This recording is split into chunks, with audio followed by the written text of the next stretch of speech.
On with our next event. And getting ready to score with the blue balls, it's Charmaine. Ready to score with the red balls, it's Jackie. And tonight, they're facing Sheena and Rebel.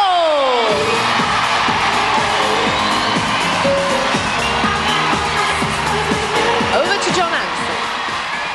Contenders, ready! Gladiators, ready! No, we need business! 3, 2, 1. It's the same game, same rules, but this time it's just one-on-one. One Glad versus one contender. No scores from the first one. Sheena against Jackie. Rebel versus Charmaine. And Charmaine giving Rebel a runaround. 2 points. Charmaine pops a bear right under her nose. Rebel needs to raise a game to match the South African. Charmaine at full stretch. Charmaine bubbles the ball on the rim. No score there. This South African heptathlete showing Rebel a clean pair of heels. Rebel gets the measure of her. And there's no one meaner than Sheena, as the UK's Jackie will testify. Charmaine versus Rebel. Rebel commits herself to an early grip. Charmaine knows her time is ticking away, surrenders the ball. Sheena snakes Jackie to the ground, and both girls split to reload. Charmaine, Rebel's tactics are clearly close her down early. Knows the South African can outpace her. Sheena adapting the same effective method. Another grounding at the school of heavy knocks for Jackie. She's finding this is about as easy as nailing a jelly to the wall. I don't know what's more grueling, a Powerball session or eating lunch in the Granada canteen. Charmaine trying to hoodwink Rebel, but the time's up. 2-0 victory for Charmaine and South Africa. Charmaine's basket was a classic example of speed and agility. Wrong-footed Rebel found the space, bobbled it in. After 2 events, Jackie 5, Charmaine 2. Now we move into the men's event. Scoring with the blue balls, it's Patrick. And getting ready to score with the red balls, it's Mark. And tonight, they're facing Wildebeest and Hunter. Wildebeest from South Africa, well, where else, frankly, and Hunter for the United Kingdom. Wildebeest is wild. Well, he's certainly had the ump if Mark Mottram puts many past him tonight. Contenders, ready! Gladiators, ready! 3, 2, 1.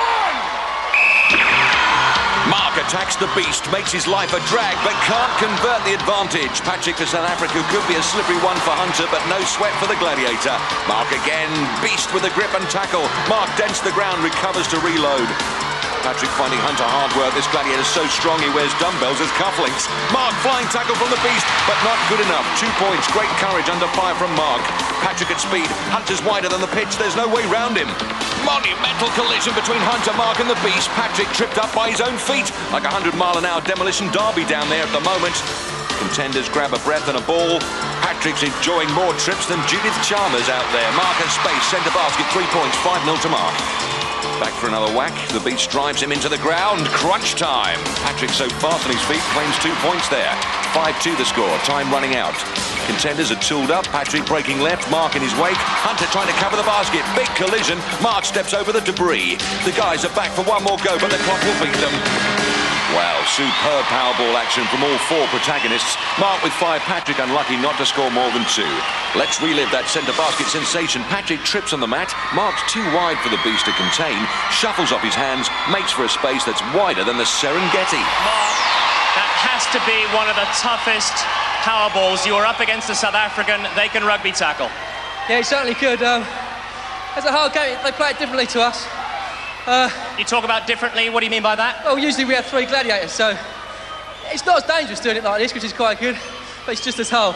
That's Mark and Patrick up against Hunter. He's so big, but he's so quick, isn't he? That's amazing how the guy is so quick, because I thought I was going to be beaten by dodging him, but I found it very much difficult for me to dodge him. But I know you tried that tactic, you tried to swivel and turn your back, and I know that worked at least one time. Yeah, it really worked. I mean, I should have tried it a couple of times. The thing, it only came to my mind when I was starting really to get tired. Well, let's bring in John Anderson and find out how the men's Powerball went. A very difficult game to referee and to keep count of. However, Patrick got an interesting one. Just as he was about to drop the ball in, the British lad contacted the pod, and that resulted in the ball not going in. However, had the pod not been hit, the ball would have gone in. So we're going to allow that score. That gives Patrick 4 points, and that gives Mark 5 points. Let's hear it from Mark and Patrick. A fair result for Patrick. He's back to the locker room well pleased after 2 events. Mark for the UK has 15.